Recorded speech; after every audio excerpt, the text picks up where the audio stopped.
سیدہ زینب رضی اللہ عنہا کربلا کی شیر دل خاتون اور پیغمبرانہ مشن کی پاسبان۔ ناظرین، کربلا میں 10 محرم الحرام 61 ہجری کے دن جہاں کڑیل جوانوں، بوڑھوں، بچوں، شیرخواروں، مہمانوں، اصحاب محترم اور خاندان رسول صلی اللہ علیہ وآلہ وسلم سے تعلق رکھنے والوں نے اپنی جانوں کی قربانیاں دے کر تاریخ رقم کی، وہاں اس مارکہ حق و باطل میں خواتین نے بھی ایسا لازوال کردار ادا کیا جسے کبھی فراموش نہیں کیا جا سکتا، اور ان خواتین میں بنت علی رضی اللہ عنہ سیدہ زینب رضی اللہ عنہا کا نام تاریخ کربلا میں انمٹ نقوش رکھتا ہے۔ حضرت امام حسین رضی اللہ عنہ سے بے حد محبت رکھنے والی سیدہ زینب رضی اللہ عنہا نے کربلا کی داستان کا وہ باب رقم کیا جسے امام حسین رضی اللہ عنہ نے ادھورا چھوڑا تھا۔ امام حسین رضی اللہ عنہ کی شہادت کے بعد جب بہت زیادہ سخت وقت تھا تب آپ کا کردار شروع ہوا۔ آج کی اس گفتگو میں ہم تذکرہ کریں گے خاتون کربلا سیدہ زینب بنت علی رضی اللہ عنہا کی سیرت و کردار کا۔ آپ نے میدان کربلا میں کیا کردار ادا فرمایا، یزید کے دربار میں آپ رضی اللہ عنہا نے کیا شاندار خطبہ دیا اور کس طرح اپنے بھائی کے مشن کا پرچار فرمایا، دین اسلام کی بقا اور سیدہ زینب رضی اللہ عنہا کا مثالی کردار۔ ناظرین، یہ بات تاریخ کے برق پر واضح دکھائی دیتی ہے کہ دین اسلام کی بقا امام حسین رضی اللہ عنہ اور ان کے اصحاب کی شہادت سے نصیب ہوئی، اور اس مقصد کی تکمیل سیدہ زینب رضی اللہ عنہا کی اسیری اور کوفہ و شام کی راہوں اور درباروں میں بلیغ خطبات دینے سے ممکن ہوئی۔ امام حسین رضی اللہ عنہ کے اہداف کو مختلف مقامات پر، خاص طور پر دربار یزید میں جب شہدائے کربلا کے کٹے سروں کے ساتھ محفل طرب و سرور سجائی گئی تھی اور اسلامی ملکوں کے نمائندوں اور سفراء کو دعوت دی گئی تھی، ان کے درمیان ضمیر کو جگہ دینے والی بے نظیر خطبات کے ذریعے بیان کرنا اور بنو امیہ کی حکومت اور اس کے افکار کو زمانے بھر کے سامنے رسوا کر دینا، یقیناً یہ دلیری اور شجاعت فقط اور فقط عقیلہ بن ہاشم حضرت زینب رضی اللہ عنہا بنت علی رضی اللہ عنہ کے حصے میں آئی۔ روایت بتاتی ہیں کہ سیدہ زینب رضی اللہ عنہا کو بچپن ہی سے امام حسین رضی اللہ عنہ سے اتنی محبت اور الفت تھی کہ ایک رات بھی بغیر بھائی کے سکون نہیں ملتا تھا، جس کی دلیل حضرت علی رضی اللہ عنہا کا عبداللہ بن جعفر سے شادی کی پیشکش پر 2 شرطوں کا رکھنا ہے۔ ان شرطوں کو تاریخ کی کتب نے اس طرح ذکر کیا ہے: نمبر 1، میری بیٹی زینب کبریٰ حسین سے بے حد محبت رکھتی ہے، لہٰذا میں اس شرط پر تمہارے عقد میں دوں گا کہ تم اسے 24 گھنٹے میں ایک بار ضرور حسین رضی اللہ عنہ سے ملاقات کی اجازت دو گے، چونکہ زینب حسین رضی اللہ عنہ کو دیکھے بنا ایک دن بھی نہیں رہ سکتی۔ نمبر 2، جب بھی امام حسین رضی اللہ عنہ سفر کریں اور زینب رضی اللہ عنہ کو ساتھ لے جانا چاہیں، تم زینب رضی اللہ عنہ کو نہیں روکو گے اور حسین رضی اللہ عنہ کے ساتھ جانے کی اجازت دو گے۔ ناظرین، بہن بھائیوں کا اس قدر پیار اور محبت اور عاشورہ کا دن بھائی کی لاش سامنے رکھی ہے اور سیدہ زینب رضی اللہ عنہا کا امتحان و آزمائش شروع ہو گیا۔ کتنا حوصلہ چاہیے اس امتحان سے گزرنے کے لیے۔ اگر یہاں پر سیدہ ہمت ہار جاتی تو کربلا کے لق و دق صحرا میں لکھی گئی داستان شجاعت و حریت کا علم کسی کو بھی یاد نہ ہوتا۔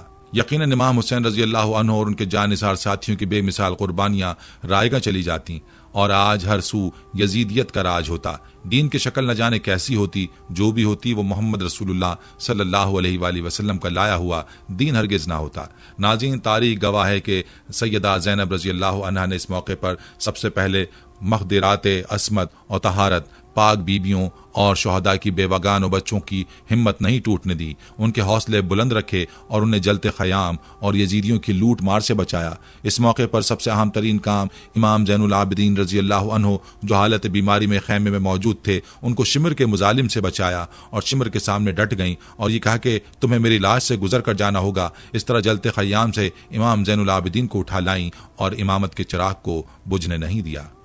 تقوی اور دینداری کی یہ حالت تھی کہ اتنے سخت حالات میں بھی اپنی نماز شب کو نہیں بھولیں، اور حالت اسیری میں جب ہاتھ بندھے ہوئے تھے، اونٹوں پر سوار تھیں، تو نماز کی ادائیگی ترک نہ کی۔ اس طرح سب پر اہمیت نماز بھی واضح کر دی اور یہ بھی ثابت کر دیا کہ جنہیں باغی قرار دے کر شہید کیا گیا وہ اسلام کے اصل وارث تھے۔ بازاروں اور درباروں میں سیدہ زینب رضی اللہ عنہا کے خطابات۔ ناظرین، اسی طرح بازاروں اور درباروں میں دیے گئے سیدہ زینب رضی اللہ عنہا کے خطبات بھی تاریخ کے سنہرے ابواب ہیں۔ ان خطبات ہی نے اس صورتحال کو تبدیل کیا جو یزیدیوں نے اپنے حق میں بنائی تھی۔ یہ خطبات کیا تھے، ان پر غور کرنے کی ضرورت ہے۔ ہم سیدہ زینب رضی اللہ عنہا کے مکمل خطبات بھی آگے چل کر بیان کریں گے، البتہ یہاں پر حضرت زینب رضی اللہ عنہا کے خطبات سے چند اقتباسات مثال کے طور پر پیش کرتے ہیں۔ روایات بتاتی ہیں کہ حضرت زینب رضی اللہ عنہا عبید اللہ بن زیاد کے دربار میں یوں گویا ہوئیں: خدا کا شکر ہے اس نے اپنے رسول کے ذریعے ہمیں عزت بخشی اور گناہ سے دور رکھا۔ رسوا تو صرف فاسق ہوتے ہیں، جھوٹ تو صرف تجھ جیسے ابن زیاد بدکار بولتے ہیں۔ اسی طرح بازار کوفہ میں کوفیوں سے خطاب کرتے ہوئے فرمایا، اے مکار، غدار، خائن کوفیو، خدا کبھی تمہارے آنسوؤں کو خشک نہ کرے۔ تمہاری قسمت میں سوائے خدا کی ناراضگی اور عذاب دوزخ کے سوا کچھ نہیں۔ رو اور خوب رو، چونکہ تمہارے نصیب میں صرف رونا ہی لکھا ہے۔ ذلت و خواری تمہارا مقدر بن چکی ہے۔ تم نے کام ہی ایسا کیا ہے کہ قریب ہے کہ آسمان زمین پر آ جائے، زمین پھٹ جائے، پہاڑ ٹکڑے ٹکڑے ہو جائیں۔ اگر خدا کا عذاب ابھی تم پر نہیں آیا تو اس کا مطلب یہ نہیں کہ تم محفوظ ہو۔ خدا عذاب کو ہمیشہ فوراً نہیں بھیجتا، لیکن ایسا بھی نہیں ہے کہ مظلوم کو انصاف نہ دلائے۔ مورخین نے لکھا ہے کہ سیدہ زینب رضی اللہ عنہا کی فصاحت و بلاغت اور لب و لہجہ کا یہ حال تھا کہ ہر کوفی حیران تھا کہ کیا علی رضی اللہ عنہ دوبارہ آ گئے ہیں۔ باپ اور بیٹی کے درمیان ایسی فکری اور لسانی شباہت تاریخ پیش کرنے سے قاصر ہے۔ یزید کے دربار میں سیدہ زینب کا بے مثال خطبہ۔ ناظرین، حضرت زینب رضی اللہ عنہا کے یزید کے دربار میں دیے گئے خطبے کا اقتباس ملاحظہ فرمائیے۔ روایات بتاتی ہیں کہ یزید کی محفل میں جب حضرت زینب کبریٰ رضی اللہ عنہا کی نظر اپنے بھائی امام حسین رضی اللہ عنہ کے خون آلود سر پر پڑی تو آپ نے ایسی غمناک آواز میں فریاد کی جس سے سب لوگوں کے دل دہل گئے۔ اے حسین، اے محبوب رسول خدا، اے مکہ و منا کے بیٹے، اے فاطمہ زہرا سید النساء العالمین کے بیٹے، اے محمد مصطفیٰ کی بیٹی کے بیٹے۔ حضرت زینب کی اس آواز پر وہ تمام لوگ رونے لگے جو یزید کے دربار میں بیٹھے ہوئے تھے، اور یزید اس طرح خاموش بیٹھا ہوا تھا جس طرح اس کو سانپ سونگھ گیا ہو۔ یزید نے خضران کی لکڑی لانے کا حکم دیا، پھر یزید نے اس لکڑی کو امام حسین کے لبوں اور دانتوں پر لگایا۔ رسول خدا صلی اللہ علیہ وآلہ وسلم کے صحابی ابو برزہ اسلمی نے یزید کو مخاطب کر کے کہا، اے یزید، کیا تو اس چھڑی کو حسین فرزند فاطمہ کے دندان مبارک پر مار رہا ہے؟ میں نے اپنی آنکھوں سے دیکھا ہے کہ پیغمبر اکرم صلی اللہ علیہ وآلہ وسلم حسین اور ان کے بھائی حسن کے لبوں اور دندان مبارک کو بوسہ دیتے تھے اور فرماتے تھے، تم دونوں جوانان جنت کے سردار ہو، جو تمہیں قتل کرے خدا اس کو قتل کرے۔ کہتے ہیں کہ یزید غصے سے چیخنے لگا اور حکم دے کہ صحابی رسول صلی اللہ علیہ وآلہ وسلم کو باہر نکال دو۔ بعض روایت کے مطابق یہ صحابی رسول خود ہی محفل سے اٹھ کر چلے گئے۔ روایات کے مطابق یزید اپنے غرور میں مست تھا اور یہ اشعار بلند آواز میں پڑھ رہا تھا جس کا ترجمہ یہ ہے، کاش کہ میرے وہ بزرگ جو جنگ بدر میں قتل کر دیے گئے تھے وہ آج ہوتے اور دیکھتے کہ کس طرح قبیلہ خزرج نیزہ مارنے کے بجائے گریزاری میں مشغول ہیں۔ اس وقت وہ خوشی میں فریاد کرتے اور کہتے، اے یزید، تیرے ہاتھ شل نہ ہوں۔ یہ سن کر زینب کبریٰ رضی اللہ عنہا کھڑی ہو گئیں اور یوں خطبہ ارشاد فرمایا، سب تعریف ہے اس خدا کے لیے ہیں جو کائنات کا پروردگار ہے، اور خدا کی رحمت نازل ہوں پیغمبر اکرم صلی اللہ علیہ وآلہ وسلم پر اور ان کی پاکیزہ عطرت و اہل بیت پر۔ بالآخر ان لوگوں کا انجام برا ہے جنہوں نے اپنے دامن حیات کو برائیوں کی سیاہی سے داغدار کر کے اپنے خدا کی آیات کی تکذیب کی اور آیات پروردگار کا مذاق اڑایا۔ اے یزید، کیا تو سمجھتا ہے کہ تو نے ہم پر زمین کے گوشے اور آسمان کے کنارے مختلف طرح سے تنگ کر دیے ہیں، اور آل رسول کو رسیوں اور زنجیروں میں جکڑ کر در بدر پھرانے سے تو خدا کی بارگاہ میں سرفراز ہوا اور ہم رسوا ہوئے ہیں؟ کیا تیرے خیال میں ہم مظلوم ہو کر ذلیل ہو گئے اور تو ظالم بن کر سر بلند ہوا ہے؟ کیا تو سمجھتا ہے کہ ہم پر ظلم کر کے خدا کی بارگاہ میں تجھے شان و مقام حاصل ہو گیا ہے؟ آج تو اپنی ظاہری فتح کی خوشی میں سرمست ہے، مسرت و شادمانی سے سرشار ہو کر اپنے غالب ہونے پر اترا رہا ہے، اور زماں مداری یعنی خلافت کے ہمارے مسلمہ حقوق کو غصب کر کے خوشی و سرور کا جشن منانے میں مشغول ہے۔ اپنی غلط سوچ پر مغرور نہ ہو اور ہوش کی سانس لے۔ کیا تو نے خدا کا یہ فرمان بھلا دیا کہ حق کا انکار کرنے والے یہ خیال نہ کریں کہ ہم نے انہیں جو مہلت دی ہے وہ ان کے لیے بہتر ہے، بلکہ ہم نے انہیں اس لیے ڈھیل دے رکھی ہے کہ جی بھر کر اپنے گناہوں میں اضافہ کر لیں، اور ان کے لیے خوفناک عذاب معین کیا جا چکا ہے۔ اے طلقاء کے بیٹے، کیا یہ تیرا انصاف ہے کہ تو نے اپنی مستورات اور لونڈیوں کی چادر اور چار دیواری کو تحفظ فراہم کر کے پردے میں بٹھا رکھا ہے، جبکہ رسول زادیوں کو سر برہنہ دربدر پھرا رہا ہے؟ تو نے مخدرات عصمت کی چادریں لوٹ لیں اور ان کی بے حرمتی کا مرتکب ہوا۔ تیرے حکم پر اشقیاء نے رسول زادیوں کو بے نقاب کر کے شہر بشہر پھرایا۔ تیرے حکم پر دشمنان خدا اہل بیت رسول کی پاک دامن مستورات کو ننگے سر لوگوں کے ہجوم میں لے آئے، اور لوگ رسول زادیوں کے کھلے سر دیکھ کر ان کا مذاق اڑا رہے ہیں، اور دور و نزدیک کے رہنے والے سب لوگ ان کی طرف نظریں اٹھا اٹھا کر دیکھ رہے ہیں۔ ہر شریف و کمینے کی نگاہیں ان پاک بیبیوں کے ننگے سروں پر جمی ہیں۔ آج رسول زادیوں کے ساتھ ہمدردی کرنے والا کوئی نہیں ہے۔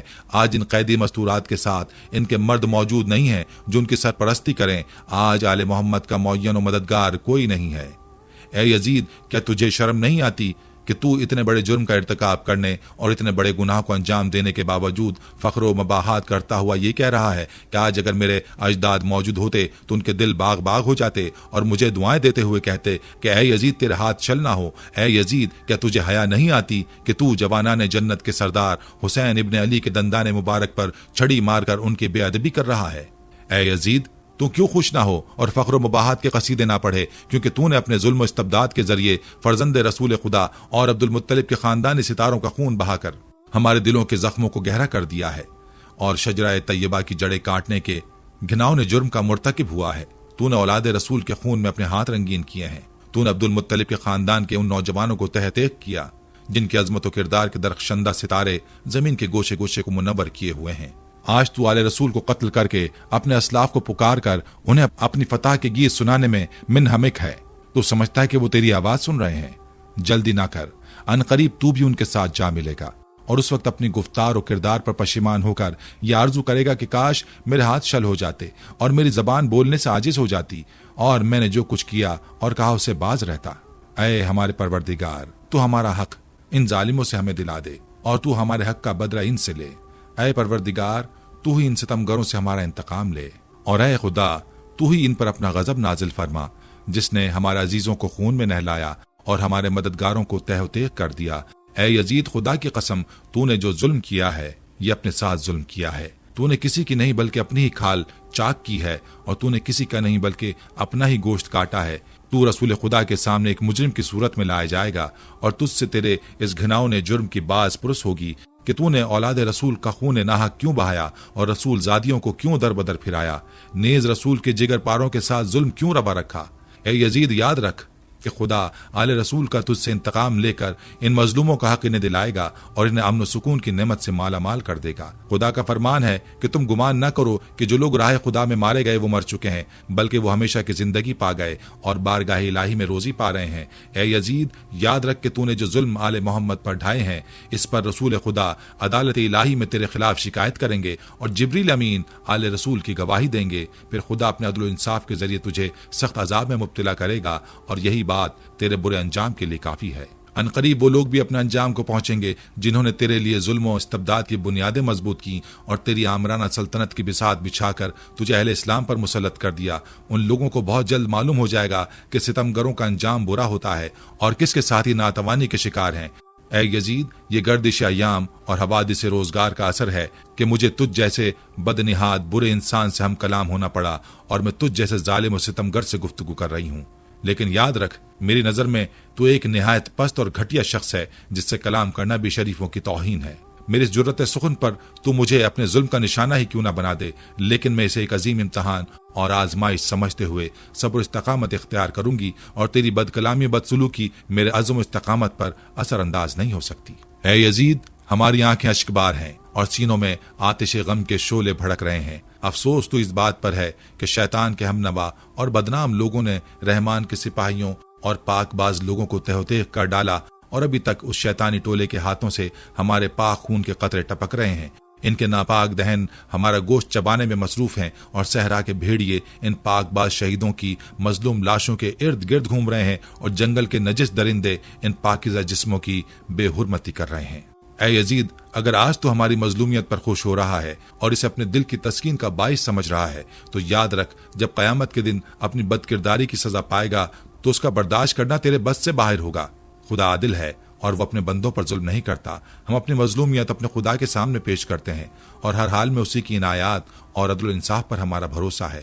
اے یزید، تو جتنا چاہے مکر و فریب کر لے اور بھرپور کوشش کر کے دیکھ لے، مگر تجھے معلوم ہونا چاہیے کہ نہ تو ہماری یاد لوگوں کے دلوں سے مٹا سکتا ہے اور نہ ہی وحی الہی کے پاکیزہ آثار محو کر سکتا ہے۔ تو یہ خام خیال اپنے دل سے نکال دے کہ ظاہر سازی کے ذریعے ہماری شان و شوکت کی منزل کو پالے گا۔ تو نے جس گھناؤنے جرم کا ارتکاب کیا ہے اس کا بدنما داغ اپنے دامن سے نہیں دھو پائے گا۔ تیرا نظریہ نہایت کمزور اور گھٹیا ہے۔ تیری حکومت میں گنتی کے چند دن باقی ہیں، تیرے سب ساتھی تیرا ساتھ چھوڑ دیں گے۔ تیرے پاس اس دن کی حسرت و پریشانی کے سوا کچھ نہیں بچے گا جب منادی ندا کرے گا کہ ظالم و ستمگر لوگوں کے لیے خدا کی لعنت ہے۔ ہم خدا قدوس کی بارگاہ میں سپاس گزار ہیں کہ ہمارے خاندان کے پہلے فرد حضرت محمد مصطفیٰ صلی اللہ علیہ وآلہ وسلم کو سعادت و مغفرت سے بہرہ مند فرما اور امام حسین کو شہادت و رحمت کی نعمتوں سے نواز۔ ہم بارگاہ ایزدی میں دعا کرتے ہیں کہ وہ ہمارے شہیدوں کے ثواب و اجر میں اضافہ اور تکمیل فرمائے اور ہمیں باقی سب افراد کو اپنی عنایتوں سے نوازے۔ بے شک خدا ہی رحم و رحمت کرنے والا ہے اور حقیقی معنوں میں مہربان ہے۔ خدا کی عنایتوں کے سوا ہمیں کچھ مطلوب نہیں اور ہمیں صرف اور صرف اسی کی ذات پر بھروسہ ہے، اس لیے کہ اس سے بہتر کوئی سہارا نہیں۔ ناظرین، یہ تھا وہ خطبہ جو سیدہ زینب رضی اللہ عنہا نے یزید کے دربار میں دیا۔ یاد رہے کہ مختلف روایات میں اس خطبے کے الفاظ مختلف نقل کیے گئے ہیں، البتہ یہ بات تو واضح ہے کہ سیدہ زینب رضی اللہ عنہا نے یزید کے دربار میں بھی اور اس کے علاوہ بھی کئی مقامات پر خطبات فرمائے ہیں، اور ان خطبات نے تاریخ میں جو نقوش چھوڑے ہیں ان کا انکار نہیں کیا جا سکتا، بلکہ پہلے بھی ذکر ہو چکا ہے کہ ان خطبات نے واقع کربلا کی تکمیل کی ہے اور حضرت امام حسین رضی اللہ عنہ کے موقف اور مقصد کا پرچار فرمایا ہے۔ سیدہ زینب رضی اللہ عنہا کا مثالی کردار اور تحریک کربلا کی پختگی۔ ناظرین، یاد رکھیں تاریخ کربلا میں ہر قدم پر حضرت زینب رضی اللہ عنہا کا مثالی کردار موجود ہے، چاہے وہ بھائی کی آخری رخصت و جدائی کا دل خراش منظر ہو، یا عصر عاشور کی تنہائی و بے بسی کی روداد ہو، یا ظلم کے دربار میں حق و حقیقت کے دفاع کا مرحلہ ہو۔ آپ رضی اللہ عنہا بے مثال شخصیت، تاریخ کے ہر دور اور زمانے کے لیے نمونہ و اسوہ ہے۔ آپ رضی اللہ عنہا کی سیرت پر مختصر روشنی ڈالتے ہیں۔ یاد رکھیں سیدہ زینب رضی اللہ عنہا نبی کریم صلی اللہ علیہ وآلہ وسلم کی لخت جگر حضرت فاطمہ رضی اللہ عنہا کی آغوش میں پلی ہیں، اور پیغمبر اسلام صلی اللہ علیہ وآلہ وسلم اور حضرت علی رضی اللہ عنہ جیسی الہی و آسمانی ہستیوں کے دامان فضیلت میں پروان چڑھی ہیں۔ علم و عبادت، عفت و تقوی، فصاحت و بلاغت، ثابت قدمی، حق کا مخلصانہ دفاع، عزت نفس اور وفاداری آپ رضی اللہ عنہا کے نمایاں صفات و کمالات میں شامل ہیں۔ حضرت زینب رضی اللہ عنہا وہ پاکیزہ سیرت خاتون ہیں جو اپنے والد حضرت علی اور اپنی والدہ حضرت فاطمہ الزہرا رضی اللہ عنہا کی سیرت و گفتار پر صدق دل سے ایمان رکھتی تھیں، اور اخلاق و آداب میں مہربان، صادق اور مہذب و مؤدب خاتون تھیں۔ وہ دوسروں کی جان کی حفاظت کے لیے اپنی جان کو خطروں میں ڈال دیا کرتی تھیں، اور تمام میدانوں میں دوسروں کو خود پر مقدم رکھتی تھیں۔ مارکہ کربلا میں آپ حتی الامکان اپنے حصے کا پانی بھی نوش نہیں فرماتی تھیں، بلکہ بچوں کو پلا دیا کرتی تھیں۔ ایسے بحرانی حالات و مصائب و آلام کے ماحول میں جہاں ہر انسان کے قدم متزلزل ہو جایا کرتے ہیں، سیدہ زینب رضی اللہ عنہا ثابت قدم رہیں، ظالموں اور جابروں سے ڈٹ کر مقابلہ کیا اور موقع و محل کے مطابق گوں نہ گوں حالات میں بہترین کردار کا مظاہرہ کیا۔ آپ نے کبھی دشمن کی آنکھوں میں آنکھیں ڈال کر اپنے عظیم خطبوں کے وار سے ان کے دلوں پر کاری ضربیں لگائیں، تو کبھی غمزدہ بیویوں اور بچوں کی تسکین کے لیے نرم و مہربان مشفقانہ لہجے میں دلجوئی کی، اور امام وقت سید سجاد کی جان کی حفاظت کرتے ہوئے انہیں جلتے ہوئے شعلوں سے نکال کر امام حسین رضی اللہ عنہ کے بعد حسینی انقلاب کی قیادت و پاسبانی کے فرائض ادا کیے، اور ایسے خطرناک مراحل میں صرف خداوند عالم سے مدد طلب کی۔ آپ نے کربلا سے کوفہ اور کوفہ سے شام کے سفر کے دوران ظالم و جابر ستمگروں کے دربار اور لوگوں کے ہجوم میں اپنے حکیمانہ خطبوں اور تقریروں سے کربلا کے انقلاب کو حیات نو عطا کی۔ خطبوں اور تقریروں کی فصاحت و بلاغت آپ کے علم و کمال کے ساتھ دیگر شخصی خصوصیتوں کی بھی عکاسی کرتی ہے۔ خطابت کے علاوہ آپ کی ایک نمایاں خصوصیت یہ بھی تھی کہ آپ نے جگہ جگہ وقت و حالات کے مطابق بالکل صحیح و بجا مستحکم فیصلے کیے ہیں۔ ناظرین، سیرت نگار لکھتے ہیں کہ حضرت سیدہ زینب رضی اللہ عنہ اس بات سے بخوبی واقف تھیں کہ کہاں پر نرم لہجے میں گفتگو کرنا ہے اور کہاں جوش و خروش کے ساتھ حماسہ آفریں تقریر کرنا ہے۔ آپ رضی اللہ عنہ کے ان خطبوں اور تقریروں میں آپ کی عظمت و شہامت، قوت ایمان اور ثبات و استقامت کے جوہر نمایاں ہیں۔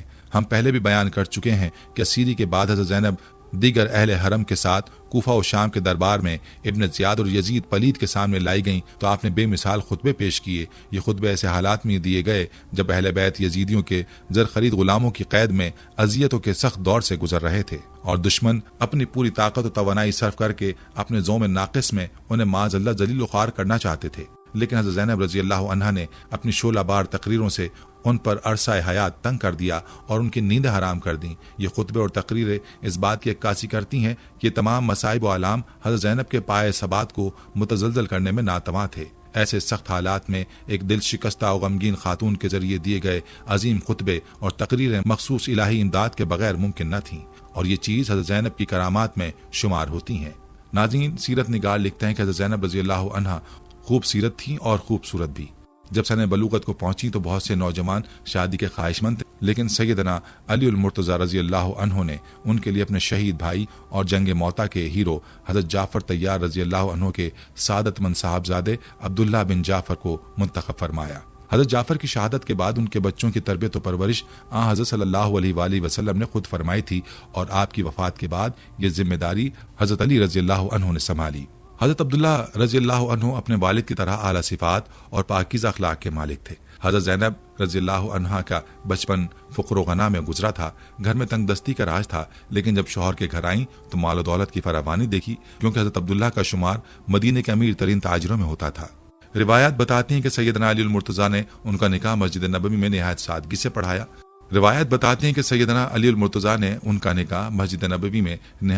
سے پڑھایا۔ سیدنا عمر فاروق رضی اللہ عنہ جس نکاح کی محفل میں تشریف فرما تھے، کہنا تھا کہ ایک مثالی مسلمان جوڑے کا نکاح تھا۔ حضرت عبداللہ اکثر فرماتے تھے کہ میں نے خاتون خانہ میں زینب رضی اللہ عنہا سے بہتر کوئی عورت نہیں دیکھی۔ اللہ تعالیٰ نے انہیں 4 صاحبزادے اون، محمد، علی، عباس اور ایک صاحبزادی کلثوم عطا فرمائی۔ اون اور محمد نے اپنے ماموں کے ساتھ میدان کربلا میں شہادت پائی۔ ناظرین، جہاں تک بات ہے سیدہ زینب رضی اللہ عنہا کی وفات کی، تو مورخین لکھتے ہیں کہ واقع کربلا کے کچھ عرصے بعد مدینہ منورہ میں قیام کے بعد حضرت زینب رضی اللہ عنہا اپنے شوہر اور بچوں کے ساتھ شام چلی گئیں۔ 63 ہجری میں دمشق میں ان کا انتقال ہوا۔ دمشق میں حضرت زینب رضی اللہ عنہ کا شاندار مقبرہ آج بھی شام کربلا کا امین ہے، جبکہ یزید اور قاتلان کربلا عبرت کا نشان بن چکے ہیں۔ ناظرین، یہ تھی ہماری آج کی ویڈیو۔ کمنٹ سیکشن میں اپنی رائے کا اظہار ضرور کریں اور بتائیں کہ آپ اگلی ویڈیو کون سے اسلامک ٹاپک پر دیکھنا چاہتے ہیں۔ آپ کی قیمتی رائے ہمارے لیے بہت اہمیت رکھتی ہے، اور جانے سے پہلے ویڈیو کو شیئر ضرور کیجیے۔ ہم امید کرتے ہیں کہ آپ کو ہماری آج کی یہ ویڈیو ضرور پسند آئی ہوگی۔ اگر آپ کو ہماری آج کی یہ ویڈیو پسند آئی ہے تو اسے لائک کریں۔ آخر میں لوگوں سے ایک بار پھر درخواست ہے کہ ہمارے چینل مسلم میٹرز ٹی وی کو ضرور سبسکرائب کر لیں۔